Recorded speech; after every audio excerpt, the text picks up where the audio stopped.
ये पार्ट 13 है।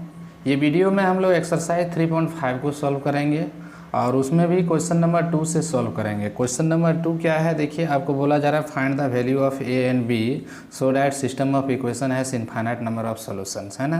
क्वेश्चन एक दिया हुआ है, ये बहुत ही इंपॉर्टेंट क्वेश्चन है, बहुत बार ये क्वेश्चन रिपीट किया गया है। Okay, find the value of A and B, A और बी का आपको वैल्यू एलिमिनेट करना है so that the system of equations has infinite number of solutions. तो आपको इनफाइनाइट नंबर ऑफ सॉल्यूशन का सिचुएशन याद है, A1/A2, B1/B2 एंड C1/C2 तीनों का रेशियो आपस में इक्वल हो जाए तभी तो इनफाइनाइट नंबर ऑफ सॉल्यूशन होगा। तो उसके पहले हम लोग यहाँ पे इसको सेपरेट कर लेंगे। Here A1 equal to A1 का यानी कि x का कोफिशिएंट 2 है, B1 y का कोफिशिएंट फर्स्ट इक्वेशन में क्या है 3 है, और C1 जो है इधर भी लाएंगे -7, हालांकि दोनों क्या है राइट पार्ट में ही है, तो माइनस माइनस ऐसे कैंसिल हो जाएगा तो कोई फर्क नहीं पड़ेगा। तो आप C1 को कितना लिख सकते हो, 7 लिख सकते हो। एक्चुअली ये इधर आएगा तो -7 होना चाहिए। ओके, तो -7 ही हम लिख लेते हैं, कोई दिक्कत नहीं है, ठीक है। और A2 का जो वैल्यू है वो क्या है, A-B है, यानी कि कोफिशिएंट कितना है x का A-B है, और B2 का जो B2 का वैल्यू है वो क्या है A+B, B2 मतलब y का coefficient in equation number 2, and जो कांस्टेंट टर्म है वो C2, ये C2 क्या होगा, यहाँ माइनस लगा देते हैं बाहर में, क्योंकि ये एक्चुअली बाहर राइट पार्ट में है तो इसको लेफ्ट में लाएंगे साइन माइनस होगा, तो इधर क्या होगा 3A+B-2, ठीक है। ये आपका क्या है A1 B1 C1, तो लिखेंगे it has infinite number of solution, it has या तो system of equation has infinite number of solution और मेनी सॉल्यूशन, एक ही बात है, infinite number of solution. If infinite number of solution होगा कब, जब क्या होगा A1/A2 equal to B1/B2 equal to C1/C2। अगर ये तीनों का रेशियो आपस में इक्वल हो जाता है तभी जाके क्या होता है इनफाइनाइट नंबर ऑफ सॉल्यूशन का कंडीशन है। तो A1 की जगह में आपके यहाँ 2 मालूम है, पुट कर लिए, A1 की जगह में 2 है और A2 की जगह में A-B है। ओके, इक्वल टू B1 की जगह में 3 है, B2 के प्लेस में क्या है A+B है, C1 की जगह में -7 है और C2 की जगह में क्या है -3A+B-2 है, ठीक है। ये माइनस माइनस आप कैंसिल कर सकते हो।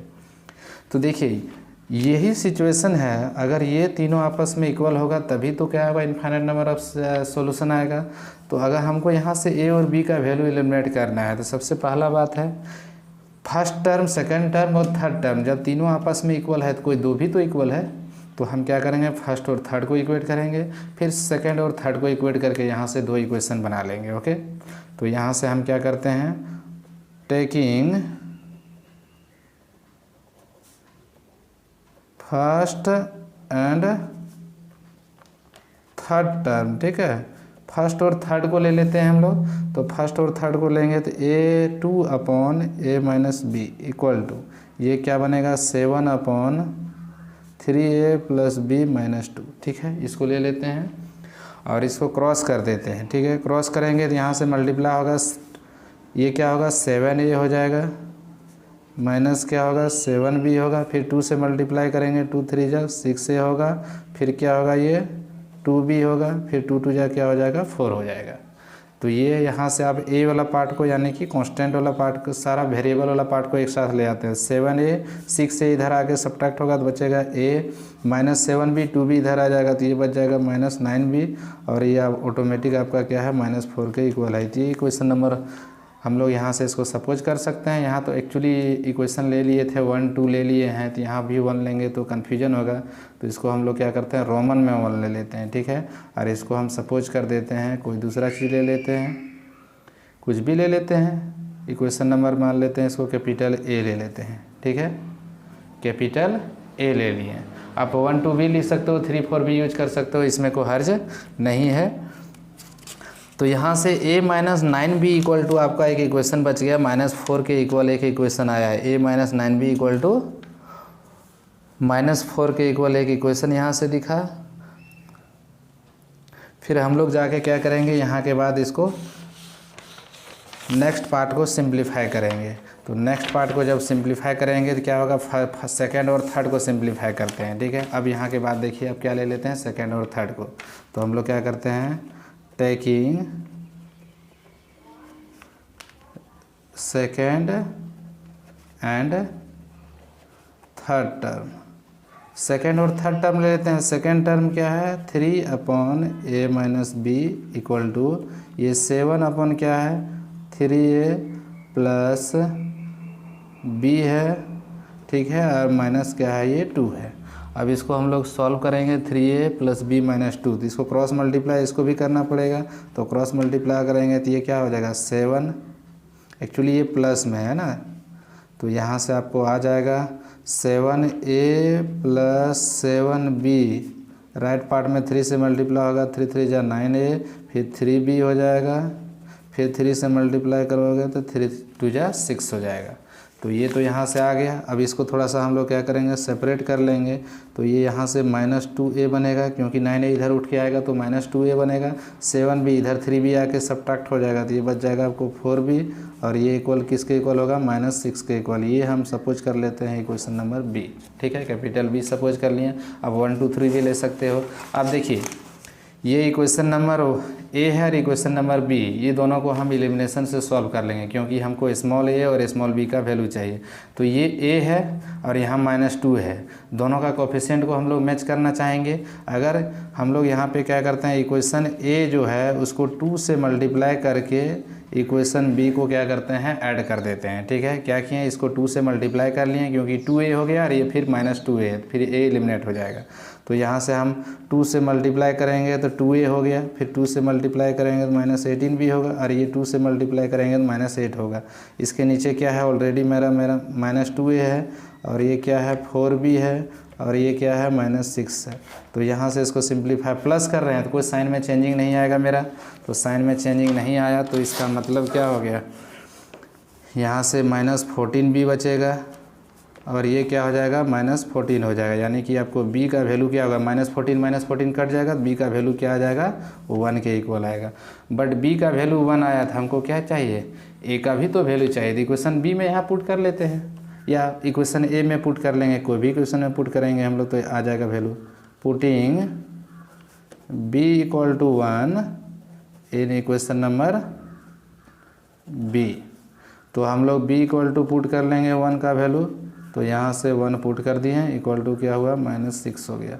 तो आपको यहाँ से मिलेगा -2a, ये यहाँ से -6 है, ये 4 इधर लाएंगे तो -4 में आ जाएगा। तो यहाँ से बचेगा डेटा -2a = -10, तो ये -2 कैंसिल, और 2 का टेबल में 5 टाइम्स में 10 आ जाता है, यानी कि a का वैल्यू 5 हो गया और b का वैल्यू 1 हो गया। तो यहाँ से आपको ये बात साबित कर दिया, ये दोनों इक्वेशन के लिए अगर a का वैल्यू 5 और b का वैल्यू 1 रहेगा तो इनफाइनाइट नंबर ऑफ सॉल्यूशन का क्या होगा, सिचुएशन को सेटिस्फाइड करेगा।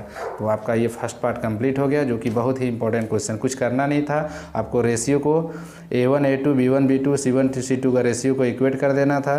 Taking first and third term, क्योंकि तीनों आपस में इक्वल है, फर्स्ट और थर्ड को इक्वेट किए तो यहाँ से एक रिलेशन ले आए, एक इक्वेशन बना। फिर सेकंड और थर्ड को लिए, फिर से एक इक्वेशन बना। फिर ये दोनों इक्वेशन को हम लोग क्या किए थे, यहाँ पर देखिए आपके पास ये इक्वेशन है एक, और ये इक्वेशन नंबर ये बी है, ये दोनों को हम लोग क्या किए, एलिमिनेशन मेथड की हेल्प से सॉल्व किए। बी का वैल्यू 1 दिया, बी का वैल्यू यहाँ पे सब्सटीट्यूट कर दिया इक्वेशन में, तो ए का वैल्यू क्या आ गया, 5 के इक्वल आ गया।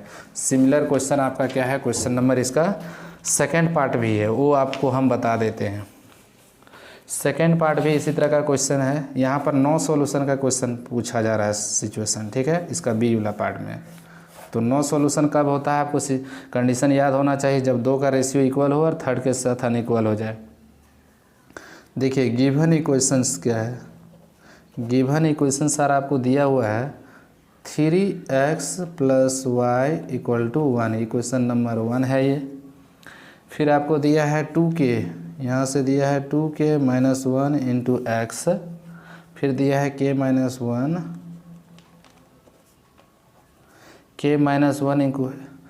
y = ये दिया है 2k + 1।